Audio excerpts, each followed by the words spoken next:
acho que está gravando. Boa noite a todo mundo. Eu sou a Rebeca, eu sou vice-presidente do ICINE. O ICINE é uma organização, é uma rede que reúne de maneira autônoma cineastas, produtores, trabalhadores do audiovisual aqui do interior de São Paulo e do litoral, onde a gente funciona por um sistema de representação de cidades. Eu, por exemplo, sou de Sumaré, represento essa cidade, e assim por diante. A gente reúne mais de 40 cidades hoje, e esse número tem aumentado cada dia mais. Essa rede, ela funciona como um espaço de acolhimento e organização das demandas da classe trabalhadora do audiovisual. Muito obrigada, Safatli, por estar aqui hoje. Esse é o Traga o Seu Candidato, é um espaço que a gente criou para que as candidaturas pudessem participar e pudessem expor as suas ideias e dialogar com a gente aqui. Então, você pode se apresentar, fica à vontade. Ok. Então, primeiro eu queria agradecer, então, essa oportunidade de estar aqui conversando com vocês, poder ouvir também o que vocês fazem, quais são as questões. Meu nome é Vladimir Safatli, eu sou professor da Universidade de São Paulo, né, e agora eu estou candidato a deputado federal pelo PSOL, número 5033.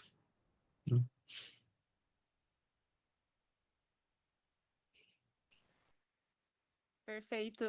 Bom, a gente abre então para perguntas. Fiquem à vontade para fazer as suas contribuições e a gente poder conversar essa noite.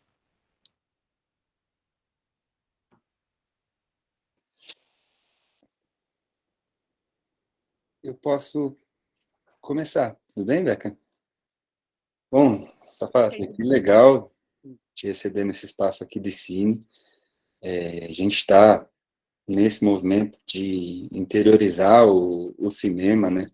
Principalmente pensando ele como uma ferramenta para a gente ocupar as telas, em especial da juventude, que tem consumido muito audiovisual, mas consumido o que vem de fora, o enlatado, consumido o que é produzido nos grandes centros. Isso acaba deixando um vácuo de identidade cultural e até mesmo de questionamento da estrutura social e política desses territórios interioranos, né? Por conta, acho que da falta mesmo de telas e de obras que tratem dos nossos processos, da nossa colonização, enfim, que consigam ir um pouco mais a fundo nesse não lugar, digamos, no interior, principalmente eu que falo aqui de Assis, né, no interior profundo. Meu nome é Guilherme, são cidades de menos de 100 anos, na média, cidades de 100 anos que são datadas da chegada dos colonizadores, né, e a gente entende o audiovisual como uma ferramenta também de tratar do que veio antes, de todo esse processo de violência, que resultaram hoje no latifúndio que nos cerca aqui, né, e de toda a cultura, a monocultura que vem junto com o latifúndio, que acaba criando as bases aqui para o desenvolvimento do fascismo mesmo, e não à toa o interior é que elege o Bolsonaro, né? Quem elegeu o Bolsonaro. Estava brincando, a gente estava em São Paulo esse tempo, falou, pô, não adianta virar voto na Praça Roosevelt, porque é no interior que a luta precisa se dar, né? E a gente entende o papel fundamental do audiovisual de ocupar esses espaços, de promover os debates, enfim. Ao mesmo tempo, esse recurso sempre foi concentrado nas capitais, principalmente no eixo Rio-São Paulo, que depois passou um pouco para o Recife, algumas expressões interioranas e tudo mais, mas a gente demanda por políticas públicas, principalmente na Ancine, né, se tratando do Fundo Setorial do Audiovisual, que olhem para o interior, que é realmente quem mais precisa de recursos públicos para o desenvolvimento disso, porque os grandes centros já existem, já têm o seu próprio mercado, né? Eu queria, não sei se isso é uma sabatina ou não, mas entender da sua visão enquanto candidato, como você entende a cultura para esses territórios interioranos, também como ferramenta de transformação social, e como você entende que o Estado deve financiar essas atividades, né, e financiar, pensando não só a transformação social, mas a geração de renda, de trabalho, né, para uma juventude que hoje consome muito audiovisual, mas que pode produzir as suas próprias narrativas e sobreviver e sustentar disso, né? Como que a candidatura pensa a cultura, e não sei se especificamente o audiovisual. Bom, Guilherme, obrigado pelas tuas colocações. Acho que elas levantam várias questões interessantes. A primeira delas, eu diria de maneira mais concreta, como é que a gente está pensando o conjunto de ações necessários à cultura nesse momento.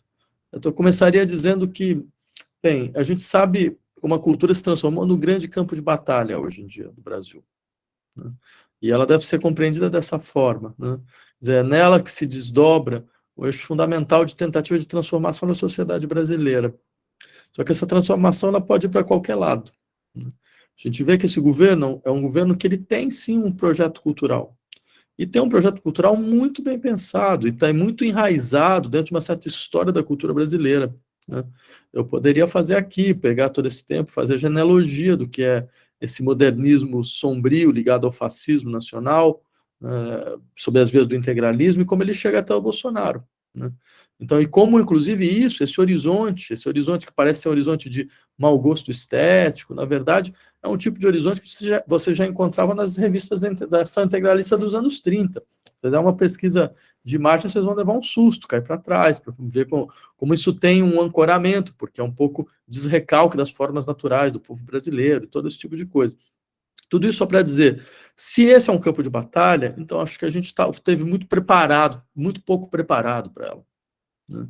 Então, quando você levanta do fato de que, bem, é importante uma produção cinematográfica, que ela seja capaz de conseguir dar expressão para experiências que estão ao nosso entorno, né, e que, no entanto, elas não ganham forma, né? Essas experiências vinculadas, entre outras coisas, aos processos mesmo de habitação, de ocupação, certo? De construção de cidades, de apagamento de memórias, né? Que é um elemento constituinte da nossa história, né? E, de fato, quer dizer, como essa produção, ela não pode se consolidar, como ela também tem dificuldade de circular quando ela é produzida. Então, acho que tudo isso a meu ver, uma expressão da consciência do que está efetivamente em jogo no interior do campo da cultura nacional hoje. Bem, do ponto de vista mais concreto, que isso é só uma introdução que eu queria fazer, a gente tem do nosso conselho, quer dizer, é uma candidatura que tem um conselho de mais ou menos 50 pessoas, dentre elas há muitos artistas, né? Então a ideia da cultura como campo estratégico, ela apareceu para nós de uma maneira quase que natural, né? Então a gente fez questão também de tentar articular o conjunto de propostas através de 3 eixos fundamentais. O primeiro desses eixos é eliminar a precarização dos trabalhadores de cultura, né? Quer dizer, que há um setor de trabalho extremamente precarizado, certo? Intermitente, certo? Com condições de trabalho dignas do século XIX, ou seja, um trabalhador da cultura não tem direito a férias, não tem direito a 13º, não tem direito a seguro-desemprego, não tem direito, se adoece, acabou, não tem saída se não tiver um plano de saúde privado, certo? Ou seja, criando uma situação absolutamente, eu diria, precária, né? Quase que como se fosse uma espécie de gênese do que a gente vai ver depois como o elemento geral do capitalismo atual, sob a forma da uberização, né? Então, eu diria, os trabalhadores da cultura foram os primeiros a serem uberizados, né? De uma certa maneira, né? Então, acho que esse tipo de situação ela não pode mais perdurar, né? E eu não usaria simplesmente o discurso, digamos, econômico, a importância econômica da cultura, que a gente sabe que ela existe, mas acho que, para além disso, a gente está vendo uma coisa muito clara, a importância da cultura para a formação do horizonte de experiência desse país, do que é possível esse país, do que é possível e do que é impossível no interior desse país, né? Então, eu diria que sua importância é muito, mas muito mais decisiva do que simplesmente colaborar para setores da economia, que de fato ela colabora, a gente sabe, segundo certos números, há mais ou menos 7,5% de trabalhadores da cultura no estado de São Paulo, tal. Tudo bem. Eu insisto nisso porque aí vem o segundo ponto que para nós é muito importante, é a defesa da autonomia do campo cultural. A autonomia do campo cultural significa uma autonomia contra duas forças que tentam colonizá-lo, né? Quer dizer, a principal delas, no nosso caso, é o mercado. A cultura não é uma mercadoria, ela não pode ser tratada como uma mercadoria, ela é, na verdade, a expressão de objetos que produzem um estranhamento profundo no mundo das mercadorias, certo? Que recusam essa condição a todo momento, ou que, ao menos, pensam a contradição de estar dentro de um sistema o que reduz todos os objetos à condição de mercadoria, ao mesmo tempo em que ela tenta guardar um conjunto de experiências que não podem ser, em hipótese alguma, submetidas à preservação dessa racionalidade econômica, né? Então, eu diria que é um tipo de objeto muito singular, muito particular e muito insubmisso a essa ordem. Então, é claro, é muito importante que ela seja preservada, né? Normalmente a gente vê, então, um polo dessa preservação, que é fortalecer a força do Estado, né? E eu diria, bem, isso é inegável que há um déficit mesmo digamos, de política cultural do Estado em relação à cultura brasileira. A gente tem, inclusive, os números são aterradores, parece mais ou menos 0,016% do orçamento é dado à cultura hoje, né? Quer dizer, que é algo da ordem do escárnio, puro e simples escárnio, né? E é claro, na verdade não são 0,016%, há muito dinheiro da cultura, só que o fato é que bem, esse dinheiro foi transferido, a gente sabe muito bem, ele foi transferido para os departamentos de marketing das grandes empresas, né, que fazem então, que decidem a política cultural brasileira sob o beneplácito do governo, do Estado, né? Então a nossa proposta é aumentar para 2% o orçamento da cultura em nível nacional, 1,5% em nível estadual e 1% em nível municipal. Pelo menos isso, né? Agora, é claro que nos trata também de criar um tipo de fortalecer qualquer tipo de instância dirigista. Daí vem o nosso terceiro ponto, que é efetivamente democratizar as decisões dentro do campo cultural, né? Ou seja, no sentido mais profundo de uma ideia que nos perpassa em todos os eixos, que é o fortalecimento das dinâmicas de autogestão. Ou seja, os trabalhadores da cultura decidem, afinal de contas, o que acontece com o orçamento da cultura, ou seja, eles são aqueles que efetivamente conhecem os processos, né? Efetivamente conhecem a natureza da produção, efetivamente conhecem as necessidades. Você levantou uma aqui, que é a necessidade da internalização, da interiorização da produção cinematográfica, né? Quer dizer, de como, mesmo no que diz respeito a um estado central como São Paulo, você tem ainda uma defasagem enorme entre a produção das cidades do interior e a produção da capital, né? Aos aparelhos de cultura do interior, os aparelhos de cultura da capital, né? Eu não digo mais nem em processo de formação, até porque não existe mais política de formação cultural no país, né? A política ela é basicamente política de fomento, como todos nós sabemos, né? Então, e esse é inclusive mais um ponto muito importante para a gente, que é permitir redimensionar o que significa as ações do campo da cultura, recuperando onde já existiu e criando, de fato, estruturas de formação de público, de formação de potenciais artistas em todos os níveis, certo? Respeitando, levando em conta também a necessidade de integrar essa formação às periferias das nossas grandes cidades. Então, há isso também. Obrigado. Quem quiser falar, é só abrir o microfone e fazer a sua contribuição.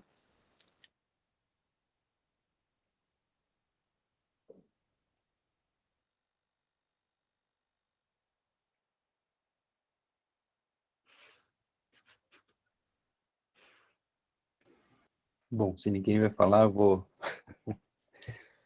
Bom, eu sou o Lucas, sou de Campinas. Campinas é um centro metropolitano, então a gente tem também algumas questões que nos caem como...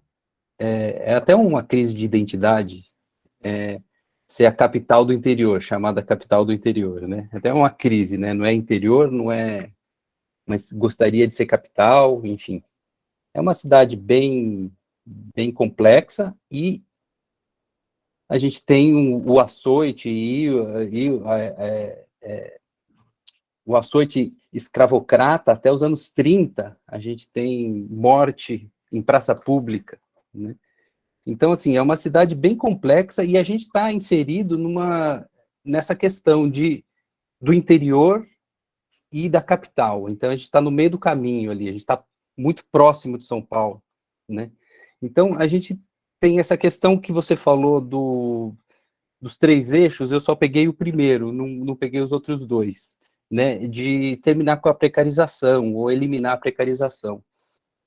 Eu estou dizendo isso por quê? Porque a gente não tem formação, por exemplo, eu trabalhei em televisão, e a gente não tem formação, ou é muito complicada a formação de profissionais para a TV, ou seja, a formação mesmo técnica, né, para isso. Então, você é ligado ao sindicato, muitas vezes, e isso entra numa outra política, né, que é essa política dos sindicatos, que eu vejo que muitas vezes é um grande problema. A gente tem, enfim, 11,5 quilos no ombro todo dia, né? É tipo o chão de fábrica mesmo, assim. E essa precarização.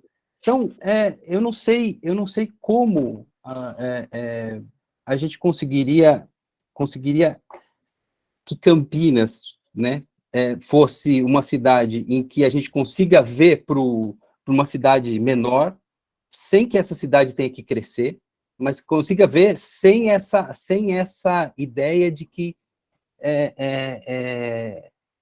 eu tenho que, de alguma forma, tutelar uma cidade pequena, ou de alguma forma eu tenha que, nessa área do audiovisual, né? Eu não sei, eu gostaria de saber como que você vê isso, essa contradição que a gente vai ter que enfrentar. Eu sei que a gente regrediu em muitos aspectos, mas acho que a discussão avançou em alguns outros aspectos, né?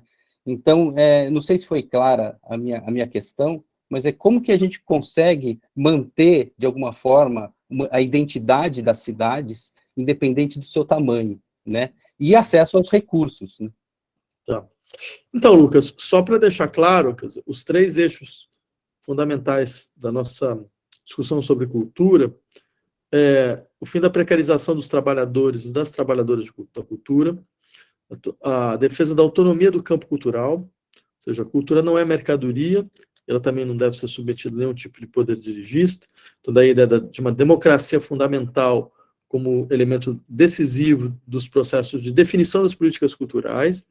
O terceiro elemento é a recuperação e a construção de um eixo de formação para a cultura, que, em larga medida, foi completamente negligenciado. A gente pode perguntar, nos últimos 20 anos, quantas bibliotecas foram inauguradas, porque a gente sabe as bibliotecas que foram fechadas. Quantas foram inauguradas? Quantos conservatórios foram inaugurados? Quantas escolas de artes foram inauguradas? Né? E os números são aterradores. No conservatório, eu fui atrás, foi 0. 0, nos últimos 20 anos. Né? Então, o que mostra que tem uma questão importante dentro do processo de formação.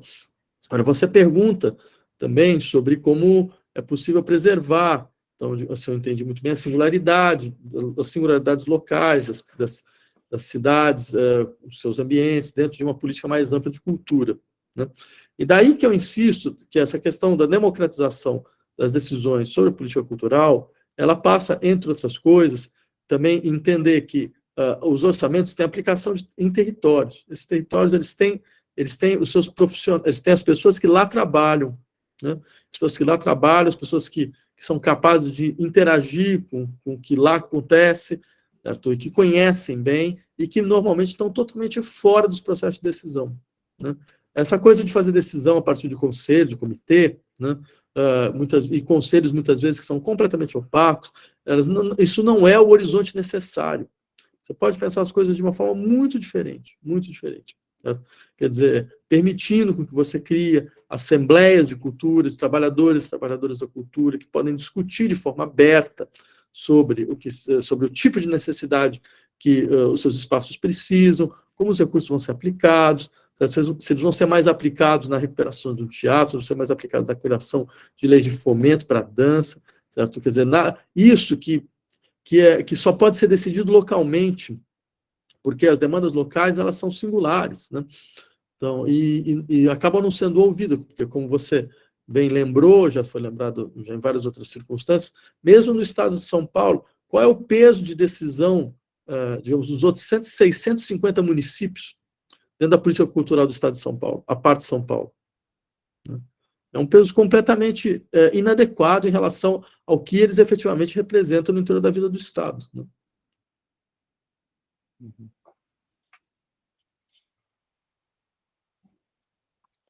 Só um adendo, eu lembro muito de um livro do Alain Bergalá, Hipótese de Cinema, no qual ele conta a trajetória de como foi a implantação. Ele foi chamado pelo ministro da Educação na França para fazer um trabalho sobre com as crianças, sobre cinema e educação, mas não só simplesmente de formação de público, não é muito mais profundo do que isso, né?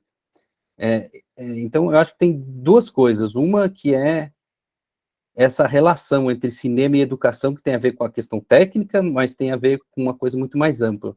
Mas também uma separação entre cultura e arte, né? Conceitualmente, né? Tá. Então, acho essas duas questões também muito interessantes. Né? E, a começar pela segunda, de fato, você tem, acho que você tem no Brasil uma dificuldade enorme de pensar articulação tensa entre esses dois campos. Né? Que é uma articulação, ela é tensa, né?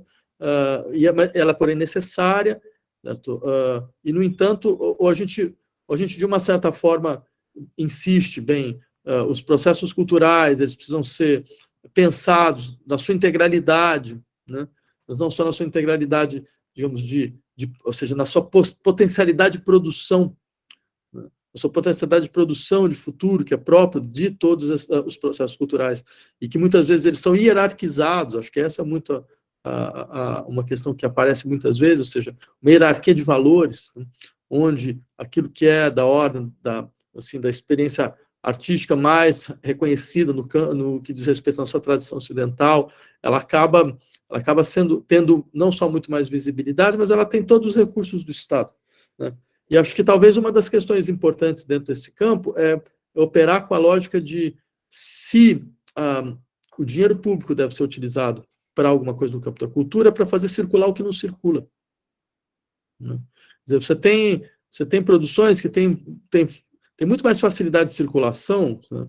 Um teatro musical tem muito mais facilidade de circular, certo? Do que a produção cinematográfica de certos espaços, territórios dentro do estado de São Paulo, certo? Que são negligenciadas até mesmo no que diz respeito à sua preservação, ou seja, produções que foram desenvolvidas e foram perdidas, e você não tem acervo adequado, certo? Então, acho que tem um princípio que seria basicamente esse: fazer circular o que não circula, onde as coisas não vão. Isso por um lado. Por outro, quando você insiste também na questão da relação de cultura e educação, no sentido muito mais amplo do que a formação de público, acho que você tem toda a razão de levantar isso, né? Porque, afinal de contas, trata-se de você pensar de maneira transversal o que significa essa experiência de produção da sensibilidade que a cultura ela desenvolve, né? E acho que no momento como o nosso, onde a tensão política é tão forte, essa questão ela ganha, ao meu ver, uma outra dimensão, uma dimensão muito mais profunda, né? Porque a gente poderia dizer, de uma certa maneira, que, afinal de contas, a gente sabe muito bem que quem define as estruturas da sensibilidade, da percepção, da visibilidade, define o campo de experiência de uma sociedade. E define politicamente o campo de experiência de uma sociedade, porque define o que cada um como cada um é afetado e o que afeta cada um, né? Então, acho que nesse horizonte, compreender que a cultura, ou seja, quando ela se desenvolve na sua potência maior, na sua potência máxima, ela permite um tipo de circulação, certo? Que coloque em xeque, certo? Certas formas, digamos, de exclusão que são fundamentais para que a perpetuação de certos modelos de poder ele continue, né? Me parece que isso deveria ser alguma coisa a ser levado em conta também, né, quando a gente está discutindo política cultural.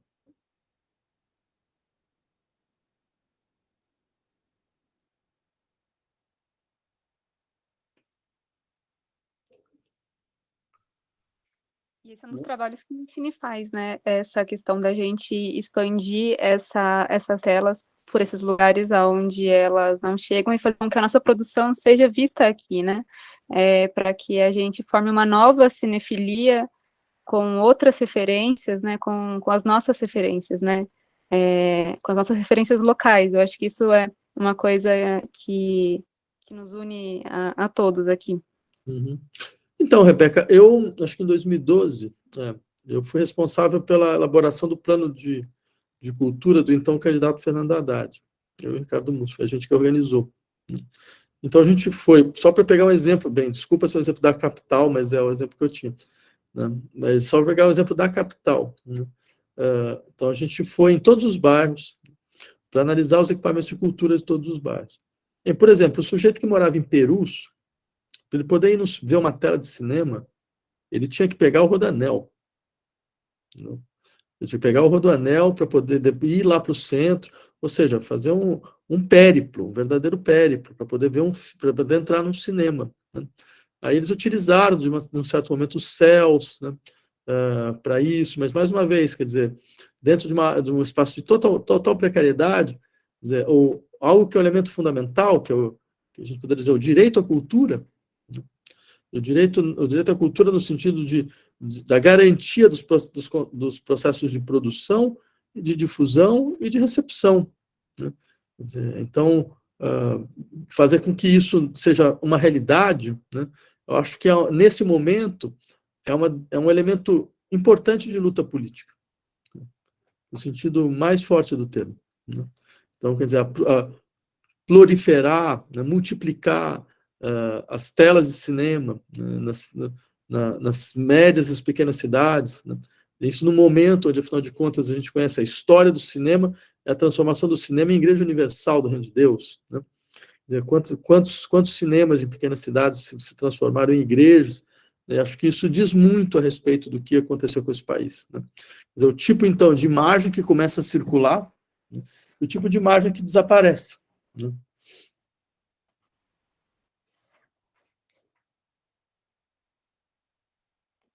Bom, gente, eu vou fazer mais uma, então. Silêncio. Bom, pegando esse embalo, né, da periferia de São Paulo, que eu acho que sofre das diversas contradições e limitações do acesso, mas talvez até como sensibilização, caso o candidato seja eleito, e espero que sim, né? A gente até tem falado na periferia do interior, das pequenas cidades, pensando até como duplas periferias, né? Porque o interior já é uma periferia em relação ao grande centro. A periferia do interior é mais isolada ainda. Quando a gente fala do acesso a uma tela de cinema, por exemplo, é uma coisa impensável, né? Precisa viajar para cidades que são centros regionais para pegar um ingresso a 30, 40 reais, fora a despesa da passagem. E não é só com o cinema também. São com as outras manifestações e linguagens culturais, né, e artísticas. Eu só ia fazer uma pergunta que acho que passa um pouco mais para o campo do trabalho, assim. A gente aqui no Oeste, a gente está organizado numa cooperativa audiovisual. A gente está em 27 pessoas atualmente, e a gente criou essa cooperativa no ano passado, até o Bruno está aqui, a Pri também, justamente para pensar num outro modelo de produção audiovisual a partir da autogestão, e, enfim, de processos que são muito difíceis de ser estabelecidos, porque a gente vem de anos de uma outra cultura, né, de trabalho, que agora a gente começa a tentar construir de uma outra forma, e o ensino é uma parte muito relevante disso, mas dentro desse campo do trabalho, na cooperativa, a gente encontra muitas dificuldades na burocratização dos processos e até mesmo na taxação, nas alíquotas. Paga-se muito mais imposto por ser uma cooperativa hoje do que uma produtora, simplesmente, né? Existe da parte da candidatura também algum entendimento de revisão da tributação e dessas práticas em relação às cooperativas? Sim, principalmente com cooperativas, né? E isso num sentido mais amplo do termo, né? Quer dizer, é inconcebível um governo de esquerda ou uma política econômica de esquerda que não tenha no trabalho cooperativado o seu eixo central de incentivo, né? Quer dizer, eu acho que uma política econômica de esquerda ela tem que ter dois eixos fundamentais: combate ao monopólio e do incentivo à cooperativa, às estruturas cooperativas. Então, isso com certeza é aplicado, os dois elementos devem ser certamente aplicados no campo cultural. E, para mim, é completamente terrível, né, ter que reconhecer que, quando nós tivemos governos de esquerda no Brasil, esses não foram os eixos, né? Muito pelo contrário, eu poderia aqui usar uma boa parte do nosso tempo para falar como o Brasil se transformou no capitalismo monopolista de Estado sobre o governo Lula, né? Onde os setores mais relevantes da economia foram todos, digamos, oligopolizados, né? Não havia nenhum setor que não tivesse organizado sob a forma de oligopólio, né? Sendo que a função fundamental do governo de esquerda é principalmente impedir uma situação como essa. Ou seja, permitindo, entre outras coisas, que você tenha os setores abertos da economia, né?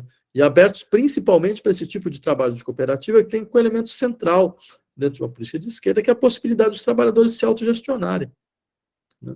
Eles, por si mesmos, aqueles que produzem e que trabalham efetivamente, e aí, bem, o campo da cultura tem essa característica muito, muito importante, que é uma matriz mesmo de emancipação social no sentido mais forte do termo, que a gente ainda, a princípio, pelo menos em um certo setor dele, a gente preserva a ideia digamos, da produção, da concepção e da realização nas mesmas mãos, né? Então, claro que, com a divisão social do trabalho que atinge todos os espaços, isso tende a diminuir fortemente, mas ainda existe esse horizonte, quer dizer, você pode pegar, você como cineasta, pode se associar a vários outros, fazer uma cooperativa, trabalhar, fazer circular profissionais de um lado para outro, certo? Viabilizando a produção de vários artistas. Então, eu insistiria, isso mostra, entre outras coisas, que se tem um eixo que deve ser realmente privilegiado, é a discussão, eu diria, sobre a economia política da cultura, que muitas vezes sai de circulação esse debate. A economia política da cultura significa como é produzido, como são produzidos os objetos culturais, né? Como eles circulam, como se dá difusão, quem controla o quê, né? Como é possível, então, se a gente quer falar em democracia não é só decisão sobre para onde vão as verbas. Democracia também, eu não posso ter democracia se eu tenho uma difusão que é totalmente travada em cima de duas empresas, por exemplo, né? E você não tem nenhum tipo de política que permita, que garanta, digamos, uma independência em relação ao que são os interesses muito minoritários, né? De uma ou duas empresas que estão lá, de uma certa maneira, criando também, por sua vez, estruturas de monopólio. Então, quer dizer, pensar toda essa cadeia de produção, né, e tentar efetivamente democratizar toda essa cadeia é um imperativo, digamos, número 1, eu diria, parece, de uma política cultural efetivamente de esquerda. Porque, é claro, quando você permite isso, uma consequência natural é que a multiplicação, digamos, dos modos de articulação da cultura à população, ela fica evidente, né? Ela entra em evidência. Por quê? Porque você libera a produção da sujeição ao eixo, ao mercado, por exemplo, com todos os seus focos, com todos os seus princípios de decisão, com todas as suas escolhas, todas as suas exclusões. Você libera, digamos, de uma espécie de relação subalterna com a política, com políticos, né? Ou seja, com o governo, que também vai decidir uma série o que circula, como circula e para quem circula. Então, quando você quebra isso, então a multiplicidade da criação que a sociedade é capaz, ela vem à tona, né?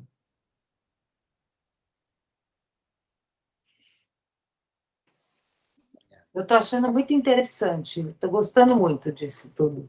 A gente está falando de interior, mas a gente está falando do interior que está sendo invadido pela especulação imobiliária, a gente está sendo invadido pelas grandes fazendas que estão acabando com a economia familiar e colocando para dentro soja mesmo, estão entrando as grandes agropecuárias, né, entrando para dentro do processo. Então, se a gente for ver todo o que é um interior, a gente está perdendo muito essa característica que tinha a coisa de muito rapidamente, de 10 anos para cá, as cidades estão começando a se caracterizar. De fato, não temos mais patrimônios, né? Não temos mais essa questão de... A Atibaia, por exemplo, já está virando anexo chique de São Paulo, né? A gente tem aí Bragança, toda uma região que todo está se transformando em grandes condomínios fechados, e as pessoas se fechando, e essa massa burguesa vindo morar aqui, largando o caos da cidade grande. Enfim, a gente está dentro de todo um processo que está em movimento, que faz parte de todo esse processo que o Brasil está vivendo, né? América Latina, inclusive. Então, a gente tem que se enquadrar, gente precisa se entender, né, dentro desse processo todo, e o máximo que a gente poder trabalhar o audiovisual em relação a essas questões, né? Levantar essas questões. A gente está muito submisso mesmo às questões que são colocadas, temáticas que são dos editais, temáticas que são do próprio das empresas, as necessidades deles, dos canais internacionais, entende? E a gente não está se percebendo enquanto classe artística mesmo, que está dentro desse processo todo, né? É difícil eu chegar para o Vladimir e falar: Vladimir, você vai cuidar dessa questão XY, tal, que é de uma necessidade tal. Não, ela está ligada a uma série de outros movimentos que nunca foram feitos nesse país. De fato, é isso mesmo, né? A reforma agrária, cadê a reforma agrária? Né? Quando foi feita a reforma agrária? A gente precisa ter esse tipo de relação com pessoas como o Vladimir, que venha nos trazer qual que é a grande bandeira que a gente pode estar, de fato, indo adiante, né? Senão a gente vai ficar sempre preso a essa politicagenzinha que é do audiovisual, que são para os grandes canais, de como sobreviver e tal, e não é assim. A transformação tem que ser grande. Essa questão de criar assembleias são importantíssimas mesmo. São assembleias não só para a autossobrevivência, né? São assembleias de junção da classe trabalhadora, que é também do audiovisual. Eu sempre disse isso. Eu lembro que eu falei isso como é que eles chamam, o Miranda, lá do Sesc, eu falei assim: eu sou uma proletária do audiovisual, muitos anos atrás, a gente é proletário do audiovisual, né? Então, a gente se entender enquanto classe mesmo, dentro dessa coisa da cultura, existe mesmo qualquer coisa que quebre, a gente vai junto, a gente quebra junto. A cultura é assim, né? Porque a gente é dependente, né? Porque a gente não tem também essa coalizão e não se vê enquanto classe mesmo, né? Ali no final quando se tentou fechar o Ministério da Cultura ali no Temer, eu vi uma grande movimentação da classe artística e tal. Depois passou, nunca mais a gente se uniu, nunca mais a gente esteve nesse transe de realmente ir para frente, juntar com a classe trabalhadora e pensar de fato, numa nova sociedade em que a gente possa, de fato, estar trabalhando como artista, né? Uhum. Porque até então a gente está sempre dentro desses esquemas, né, do audiovisual. Eu acho uma coisa importante, que é a cultura, por definição, ela é uma área de conexão, então ela sente e muitas vezes sente em primeiro lugar, sente antes de todo o resto da sociedade, transformações estruturais nos nossos modos de vida, na organização do espaço, na nossa organização do tempo. Certo? Então, por exemplo, é impossível que essas discussões sobre, afinal de contas, como o espaço brasileiro é constituído, certo? O que significa avançar o latifúndio para todos os lados, o que significa o espaço da vida urbana se transformar no espaço da especulação imobiliária, certo? O que significa o que são os nossos imóveis se transformar em bens de investimento, quer dizer, o impacto subjetivo disso, certo? É claro que isso não poderia ser algo estranho ao campo da cultura, né? Por isso, até uma coisa que eu insisto várias vezes, um deputado federal, uma deputada federal, ela pode muitas vezes ter uma pauta interessante, poder representar uma pauta interessante, ou interesse interessante. O interesse interessante é meio ruim, mas o interesse relevante então, de algum setor da sociedade. Mas é sempre bom lembrar que o deputado é o sujeito que ele legisla sobre mais ou menos 500 pautas diferentes, né? E você precisa, na hora de decidir em quem votar, saber o que o seu deputado, sua deputada, ele pensa a respeito de 500 coisas completamente distintas uma das outras. Completamente distintas, não, porque você tem um raciocínio estrutural, você percebe as conexões, então você vai tentando articular questões, mas, por exemplo, quer dizer, o que significa, o que ele pensa a respeito da questão ecológica, mas também o que ele pensa a respeito da diminuição da verba para pesquisa no país, sobre a questão a questão do audiovisual no país, com a política do audiovisual no país, ele pensa sobre a questão final da limitação ou não de propriedade de imóveis, sobre a limitação ou não da propriedade de terras, certo? Afinal, sobre as relações vinculadas à segurança, problemas vinculados à segurança pública, terminam ou não com a polícia militar. Acho que, assim, essas questões, porque isso foi levantado, às vezes, da nossa candidatura, mas vocês não têm uma pauta específica. Eu falava, mas a ideia é essa mesmo, né? A gente tem setores que a gente dialoga mais, cultura é um deles, né? Cultura, educação, saúde mental, mas a gente quer insistir que é importante você perceber que há problemas estruturais na sociedade brasileira, e ele pede a capacidade que você tem de se posicionar a respeito de várias pautas, que já estão, inclusive, muitas estão já presentes nas nossas lutas, certo? E elas precisam ser integradas, refletidas e pensadas conjuntamente.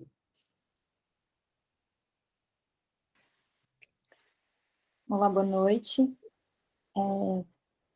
Obrigada aí pela Cine, Vladimir também, por se dispor a estar aqui.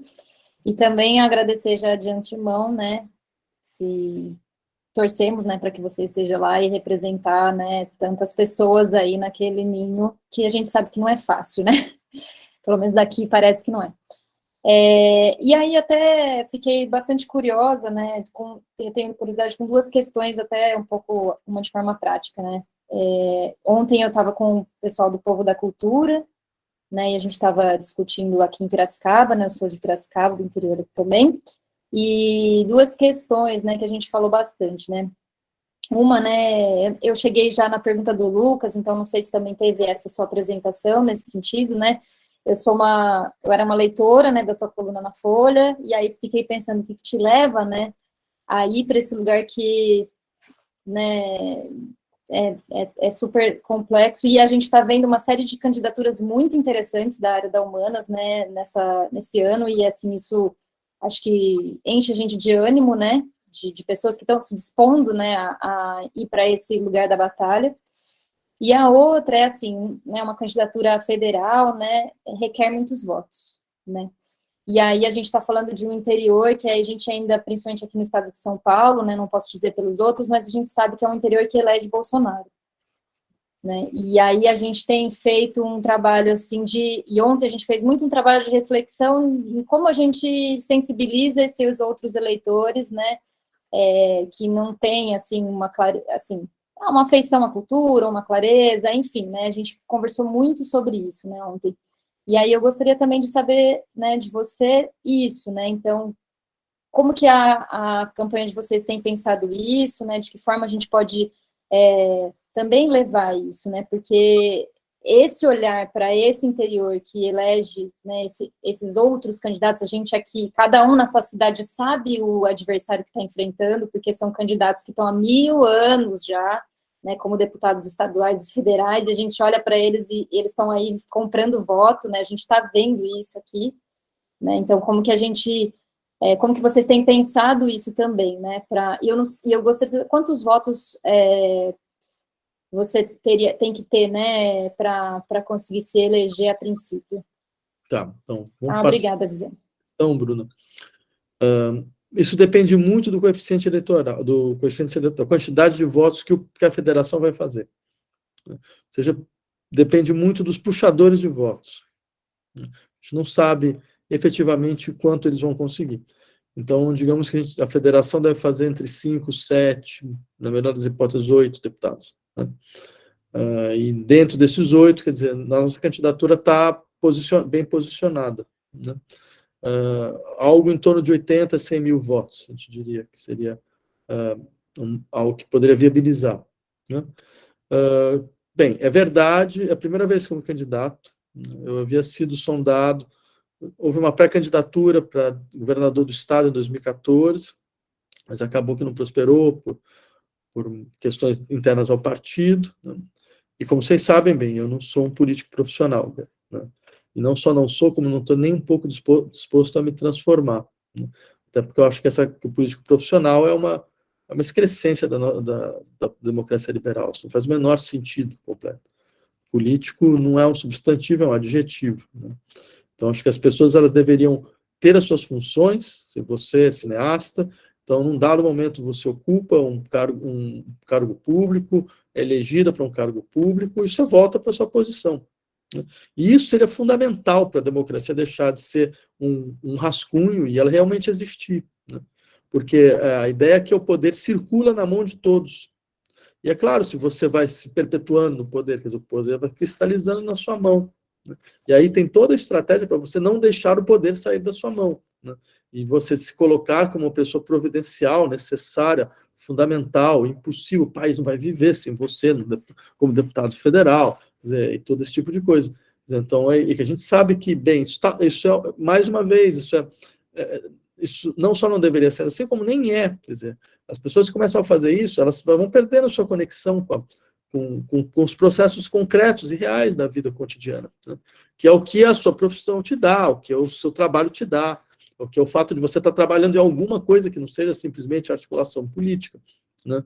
Então, isso, inclusive, é uma maneira de responder uma das tuas questões, é por que eu decidi, então, fazer isso desta forma. Então, eu insistiria também muito desta forma, porque nossa campanha é uma campanha feita muito com voluntários, com pessoas que se dispuseram a participar de conselhos. Aqui mesmo tem alguns que estão junto conosco, Maria, Viviane e o desconhecido aí, né, que atende normalmente pelo nome de Cal, né?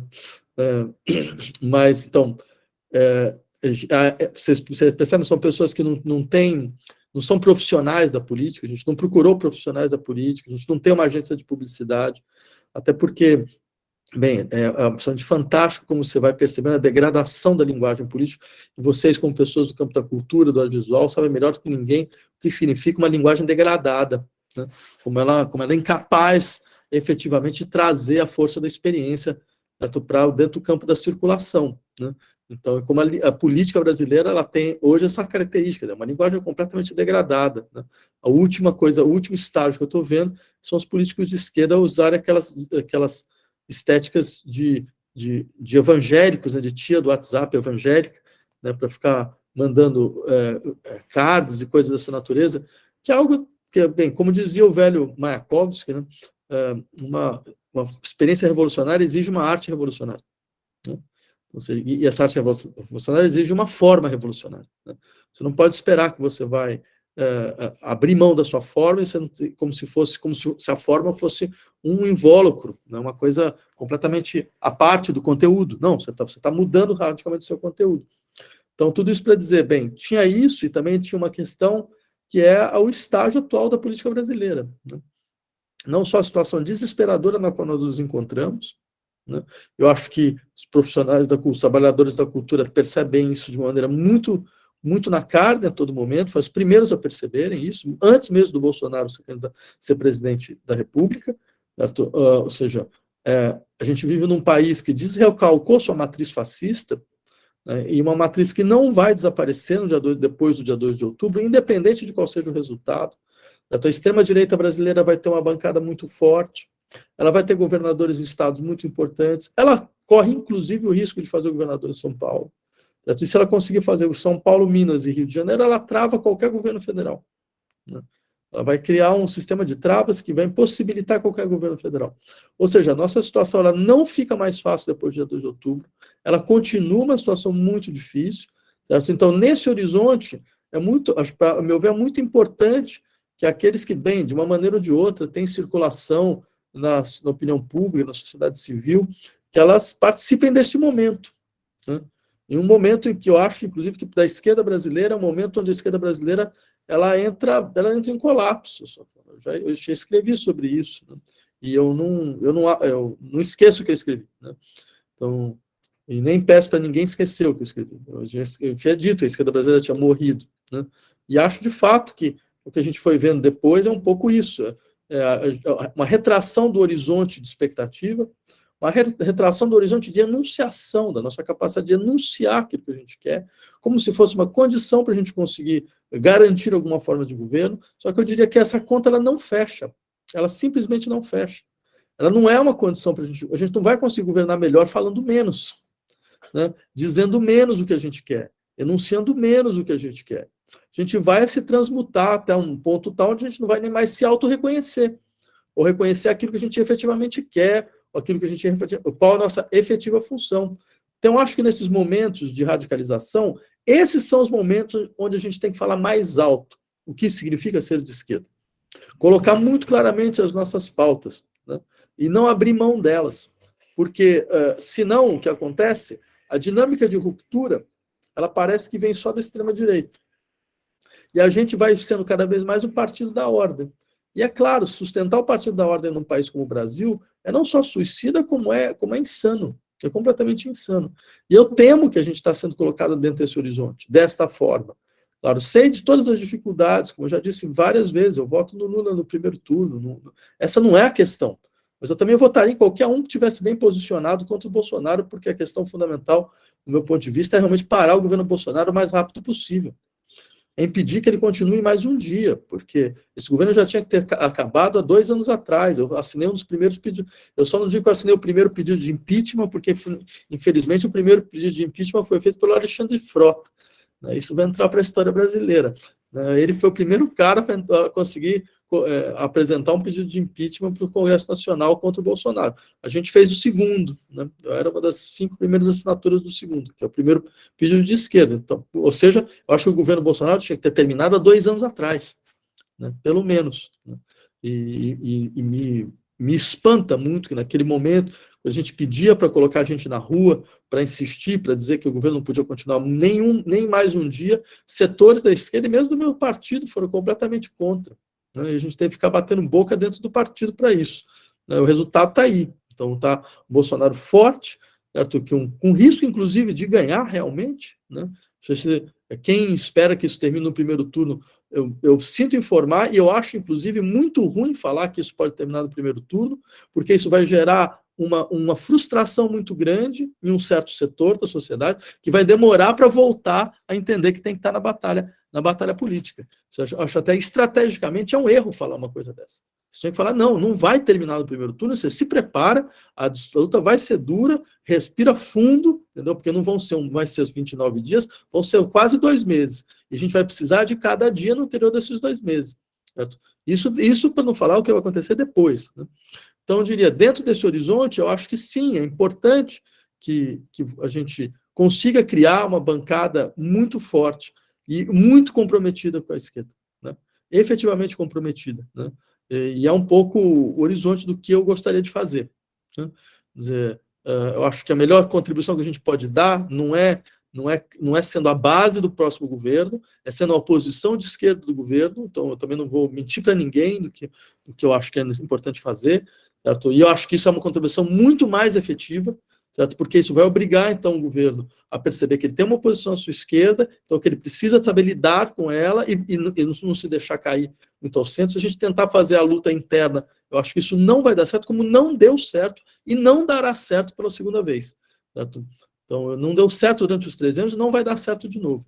Então, assim, uma coisa é uma oposição que sabe que não faz uma oposição por oposição, muito pelo contrário, ela sabe que se ela precisar fazer acordos, ela vai fazer acordos. Quer dizer, eu tenho, como eu falei, eu fiz o programa de cultura do candidato Haddad em 2012, a gente tem relações de muito, muito tempo, certo? Então, quer dizer, a gente consegue manter as relações mesmo tendo divergências políticas explícitas. Então, acho assim, o campo da esquerda sabe dialogar, sim, né? Sabe fazer aliança quando é necessário fazer aliança, mas ele sabe também ser intransigente quando precisa. Né? E acho que a gente precisa ser intransigente em certos momentos, sim, porque a gente já capitulou demais, a gente chegou numa situação onde a gente está numa posição extremamente vulnerável, certo? Exatamente por excesso de negociação. Só para pegar um exemplo, sobre esse exemplo dos evangélicos que veio aqui. Bem, se teve uma coisa que a gente fez durante esses últimos 20 anos, foi ficar dialogando com o evangélico. Na verdade, a gente nunca dialogou, a aliança inicial do Lula era com o Partido Evangélico, era com o PL, que na época era o Partido da Igreja Universal do Reino de Deus. foi sobre o governo Lula que a gente criou a Record tal como ela é hoje. Certo? Vocês devem lembrar, do audiovisual vocês vão lembrar o que foi efetivamente, como é que se criou a Record dentro do governo Lula. Então, ou seja, não foi por falta de diálogo, foi por falta de clareza em relação ao que é inegociável para nós. Certo? E eu insistiria exatamente nesse ponto.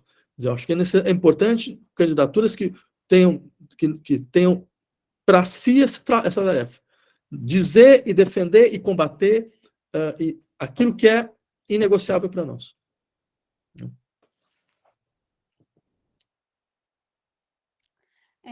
Gente, já são 8h05, a gente deve encerrar às 8h10, então acho que daria tempo de fazer uma pergunta muito sucinta para que o Safatli responda e faça uma fala de encerramento para a gente poder finalizar hoje. Márcio. Oi, Safatli, se eu abrir minha câmera aqui, eu caio.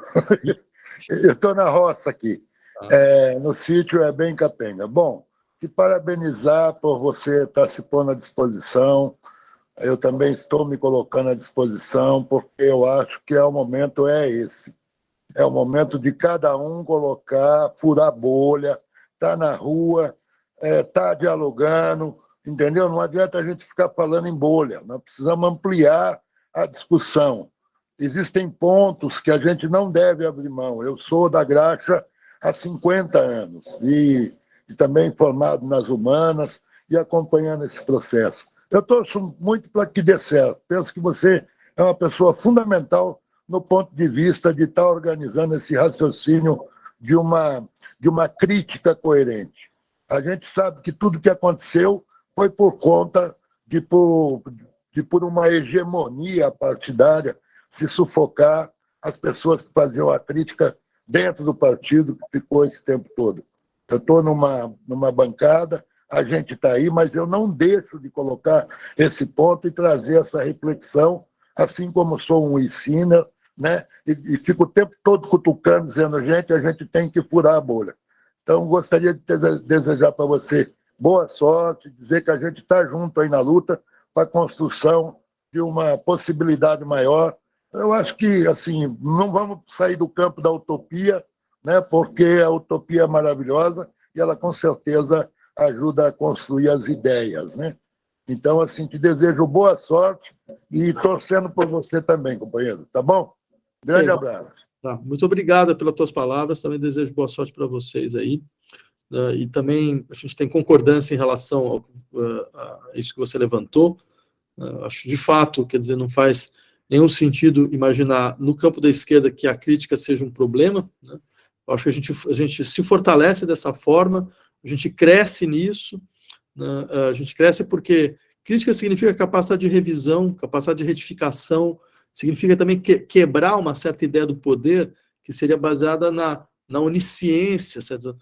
De certas figuras, então que sabem o que fazem a todo momento.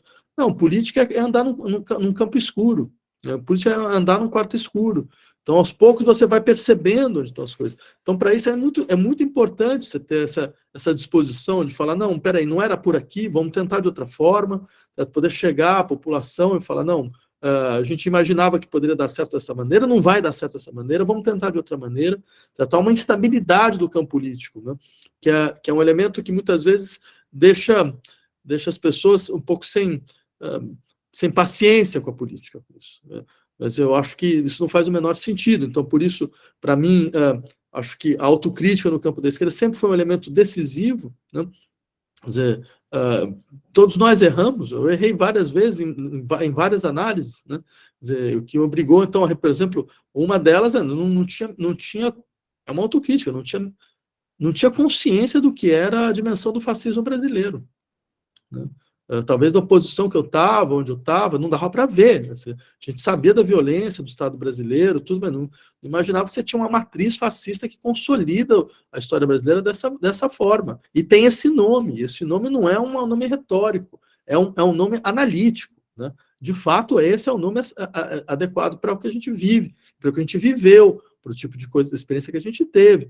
Certo? Então, quer dizer, mas isso significa o quê? Significa simplesmente que você é capaz de fazer algum tipo de retificação, você é capaz de rever, de falar, bem, ah, não era bem assim que eu imaginava. Então, pelo menos para mim, se alguém faz isso, isso me dá mais segurança, né?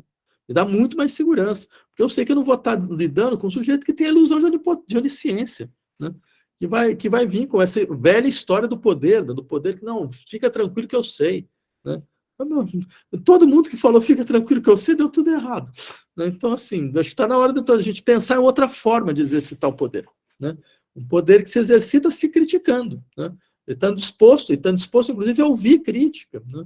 Dizer, a se confrontar, a ser colocado contra a parede, as pessoas chegarem para você e falar, não, mas veja, você aqui, como deputado federal, não era exatamente isso que a gente queria, a gente quer outra coisa, não era por esse caminho, acho isso absolutamente saudável, isso é democracia, né?